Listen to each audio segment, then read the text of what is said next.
Andai aku bisa memilih takdir, aku memohon kepada Allah, aku dilahirkan dari keluarga Rasul. Aku dilahirkan memiliki ayah seperti Abu Bakar As-Siddiq. Aku dilahirkan memiliki ayah seperti Umar Ibn Khattab yang langkahnya mengusir iblis.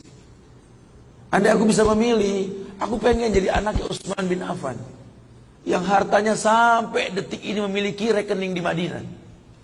Aku pengen punya ayah seperti Ali bin Abi Thalib yang berperang melawan musuh tak pernah kalah, tapi tidak emosi ketika memainkan pedangnya. Aku pengen. Cuma Allah berkehendak lain. Dialah orang tuaku, dialah ayahku, dialah ibuku. Saya nggak bisa pilih takdir. Ayahku lelaki yang temperamental. Ayahku lelaki yang pernah menzalimi ibuku. Ayahku orang yang banyak salah. Ayahku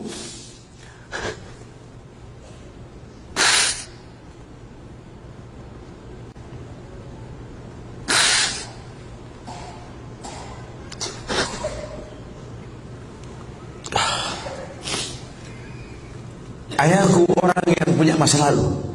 Ayahku orang yang tidak sempurna. Tapi demi Allah, dialah benda berharga yang pernah Allah berikan pada hidupku.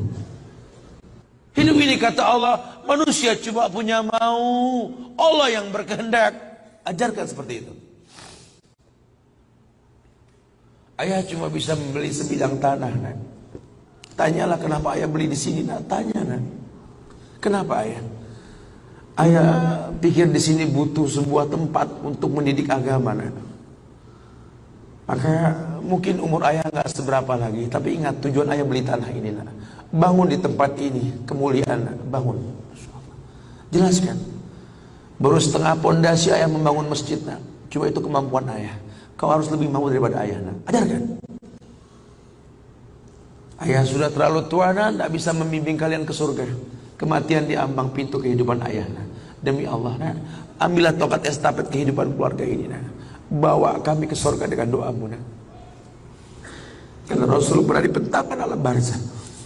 Dibentangkan alam barzah Rasulullah. Ada mayit yang sedang dicambuk oleh malaikat.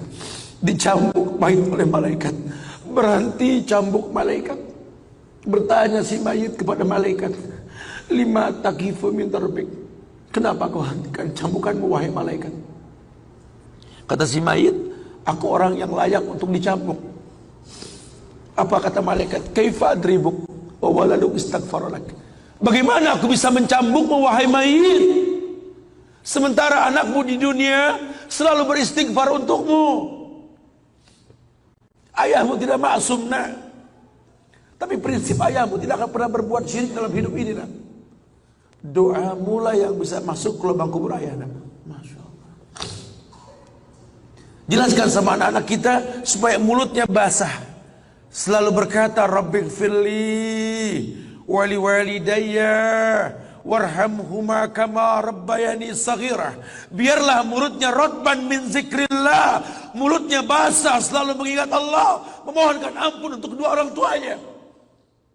Jangan kita menganggap bahwa seekor macan yang memindahkan anaknya dengan cara menggigit lehernya adalah sebuah kesadisan. Tidak, begitulah cara dia mencintai anaknya. Kita nggak pernah tahu ibu yang kita benci pernah meminum jamu yang dia tidak suka untuk kebaikan kita. Ayah yang kita anggap nggak pernah bertanggung jawab sama kita, ya Allah. Kita nggak pernah tahu bahwa dia telah mendoakan kita.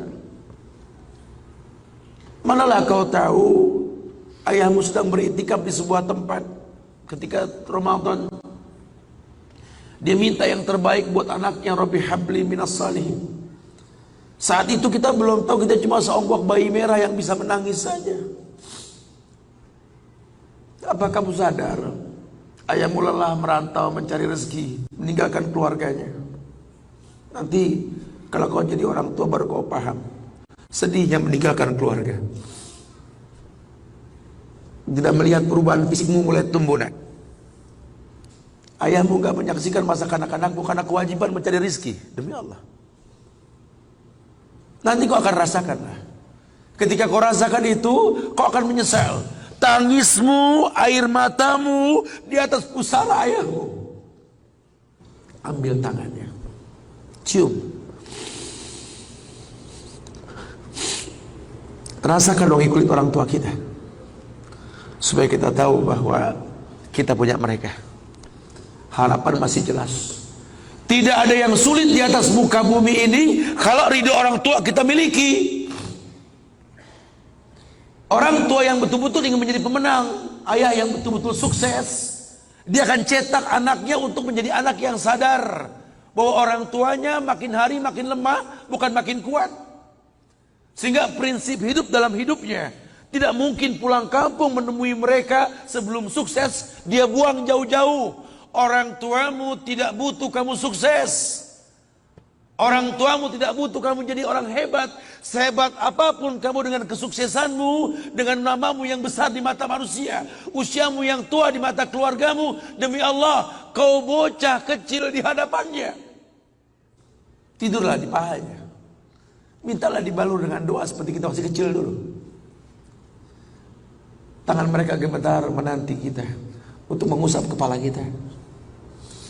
Ya Allah, si sulung ayah, si bungsu ayah, bukan si bungsu yang dulu digendong di pundak. Cepat sekali masa, nak. Kutimang kau dulu, nak. Badanmu memanjang, tak bisa kutimang. Kau gendong kau seperti ini, nak. Makin panjang badanmu, tak mungkin digendong. Ku gandeng kau, nak. Badanmu mulai meninggi, menyusul ayahmu, nak. Tak bisa ayah gandeng lagi. Ayah rangkul di pundakmu, nak. Lama kelamaan kau makin tinggi, ayah yang kau rangkul, nak. Di pundak ayah. Lama kelamaan kau makin kuat, ayahmu membungkuk, nak. Kau tuntun ayahmu, nak, anak kecil. Satu saat kau temui ayahmu sakit, kau angkat ayahmu seperti ayah mengangkat kamu dulu, nak. Satu saat pun kau akan memandikan ayah, nak. Kau wudukan ayah. Kau basuh pundak ayah ketika ayah sudah terbujur kaku sebagai mayit. Tolong ketika kau basuh tangan ayah nanti, nak, sebagai mayit, ingat tangan yang dingin ini pernah menyentuh kepalamu, nak. Tangan yang kau pegang sekarang pernah menuntunmu pada jalan yang benar. Tolong, nak, ingat ketika kau basuh pundak ayahmu ini, nak.